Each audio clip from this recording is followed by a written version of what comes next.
Jesus Trilogy, Book 1, The Four Messiahs, Chapter 21. Mary, Mary, Rachel screamed in a loud voice as she ran down the walk. It had been a long, hot day. The journey back to Nazareth was on a rough roadway, and Mary was exhausted, but the sight of Rachel refreshed her. It was Sunday. Mary was now 5 months pregnant and beginning to show a little tummy in front. Her height kept it from being very noticeable. Rachel certainly couldn't tell, nor the boys, but other women would certainly be more discerning. She picked up Rachel in her arms and kissed her. "Good to see you, Rach. You're growing so fast," Mary said. She was now holding her stepdaughter. It felt strange yet wonderful. "Hi, Mary. Welcome home." It was Jed. "I'm so glad you're here. Math was a disaster last year. School would start in another week." "Where's your dad and Josh?" "Josh's over at Michael's. Dad's out back." Dad, she thought. He's my husband, my love. She had missed him so much. God would take care of everything. She must trust God. She must. "Hi, Mary. It's so good to see you." She wanted to run into his arms and be held by him. Pregnancy was so lonely. "Hi, dear Joseph. It's so good to be home." She realized the slip, but Jed didn't pick up on it. "Here, sit down, Jed. Get Mary a cool drink." "Where is it, Dad?" Jed asked. "You know. Now hurry," Joseph said firmly. "You must be exhausted. Rachel, get down." Rachel had climbed into Mary's lap. It was a little harder to hold her. Being 5 months pregnant did make a difference. "She's okay. She's okay." "Rachel," Joseph said reprovingly. "Better obey your dad," Mary said, somewhat relieved. She had not yet felt the baby move and was a little concerned. She and Joseph had written each other nearly every week. Joseph had been careful to pick up the mail early, but one night he got home late. He overslept the next morning, and the mail had come early. He saw an open letter on the kitchen table. It had been one of Mary's newsier letters, but it ended with the words, "I miss you and I love you." It was signed, "Love, Mary." Only Josh was up that early. Joseph didn't think he had read it. Josh had finished the second grade that spring and could read some. Nothing was said, but Joseph was more careful from then on. He would tell the children all the details when the time was right. Mary had thought of going home to see her mother first, but she decided not to. Things were different now, but things would work out. Everything had happened so fast. She had so little time to enjoy it, and the pregnancy already seemed so long. Why couldn't God make babies in 3 months? Maybe it was all Eve's fault that women were cursed with 9 months of pregnancy and painful deliveries, she thought. No, Eve was the victim. They were all victims of that deadly snake, and she was carrying the one who would save them all, even poor little Eve herself. "Mary, Mary, what did you bring me?" Rachel asked. "You'll have to wait till morning," Mary said. "I'll unpack then. I just might have a surprise for you."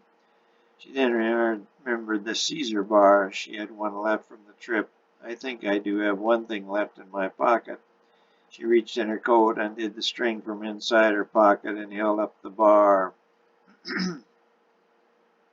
"Here you are, but you must share it with your brother Jed." "Me share candy?" The ecstatic Rachel agreed. "No, you eat it, Rach," Joseph said. "Daddy want some?" "No, you eat it, honey. You're always short on energy," Joseph said, laughing. Just then Josh came in. "Hi, Josh," Mary said. This would be her family now. "Hi," Josh said in a barely audible tone. He then turned and went into his room. "Josh, that's no way to talk to your mother." He had almost said the word mother. Mary was his stepmother now. Joseph wondered if Josh had read and understood the letter. The elder Rachel had died when Josh was 4, and he knew Josh did remember her. Joseph got up, went to the bedroom, and said, "Son, I will not tolerate rudeness. Now come back in the living room and give Mary a hug." Josh knew there was no use arguing. He hugged Mary briefly. "You're getting fat," he blurted out. "Josh," Joseph raised his voice. It's okay," Mary said. She put her arm on Josh's shoulder, but he pulled away. Joseph looked at Mary, and Mary looked back at Joseph. "Yeah, we better do it now," Mary said. "No time like the present," Joseph shrugged. "Children," they said simultaneously. "Children." "Mary and I have something to tell you," Joseph began. "Is it another surprise?" Rachel piped up. "Is it ever?" he thought. He looked toward Mary for help. Mary said, Jed, your father and I were married just before I left in April. What day? Jed interrupted. April 8th, Joseph said. So Mary is now your new mother. Joseph put his arm around her shoulder. The three responses were predictable. Yay, Jed gave a cheer. She's not my mom, Josh said, scowling. Mary, my mommy, Rachel said, and hugged Mary around the neck, repeating the phrase over and over again. Mary felt tears running down her cheeks. Joseph turned away. A tear had come to his right eye, but he was too proud to let anyone see it. Mary saw it. However, Joseph knew from experience that he couldn't keep anything from the woman he loved. There was one more thing, Joseph said, recovering his composure. Mary and I are going to have a baby. When? Jed asked. Me get brother today, Rachel beamed. Soon, Mary said. How does Rachel know it will be a boy? She looked at Joseph, who was wondering the same thing. Josh sat silent. He clearly did not like this invasion of his life. He liked things the way they were. Mary stayed the night in Joseph's room. They would have to make this look good for the kids. After all, they were married. Finally, when they were alone, Joseph knelt in front of her as she sat on the bed. He took both her hands in his and kissed her gently. The kiss was so sweet. It must have lasted 5 minutes. Ironic yet wonderful, Mary thought. 3 kisses in 5 months of marriage. As their lips parted, their eyes met. The understanding between them needed no words. There would be time for everything. Mary had heard that pregnant women became more amorous as the pregnancy went along. There was always the fear that their husbands might not find them attractive. The amorous part was definitely happening to Mary, but she was still beautiful, and she knew Joseph thought so. What she didn't know was that Joseph thought that pregnant women actually had a certain sex appeal. She didn't have stretch marks yet, and she prayed to God that she wouldn't get any for Joseph's sake.